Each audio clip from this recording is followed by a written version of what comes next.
আসসালামু আলাইকুম আরহামতুল্লাহ। আসলে এখন রাত প্রায় 10টা পার হয়েছে।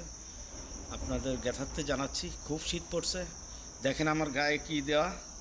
আপনারা দয়া করে আপনাদের ঘরে যাদের ছোট বাচ্চা কাচ্চা সন্তান আছে, এদেরকে যেন মনের ভুলেও খালি পায়ে কোনো রকম ফ্লোরে ছাড়বেন না, বাইরে ছাড়বেন না। শীত আগামীতে আরও বাড়বে। আবহাওয়ার পূর্বাভাস হয়তো জানুয়ারি থেকে অনেক বাড়তে পারে।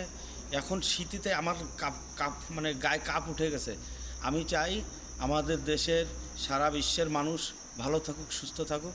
অন্তত যারা মুরব্বী আছে, যারা ছোট বাচ্চারা আছে, এদেরকে খুব সাবধানে রাখবেন। অনেক ছোট বাচ্চা নিউমোনিয়ায় মারা যাচ্ছে। আপনার মা বোনদের অনুরোধ করি, আপনারা দয়া করে আপনাদের সন্তানদের কখনও কোলের থেকে, খাটের থেকে নিচে নামাবেন না। যদি নিচে নামাইতে হয়, খালি ফ্লোরে নামাবেন না। কাপড়ের জুতা আছে একরকম, ওই জুতাগুলো কিনে ওই জুতা পায়ে দিয়ে নামাবেন, কখনও মাটিতে ছাড়বেন না। এই শীতে ছেলেমেয়েদের ঠান্ডাজনিত রোগ হচ্ছে, এর থেকে আমরা সাবধান হই, একটু সচেতন হই। আমাদের সন্তান, আমাদের মুরব্বীদের সুস্থতার জন্য আমাদের সচেতন হওয়া খুবই দরকার।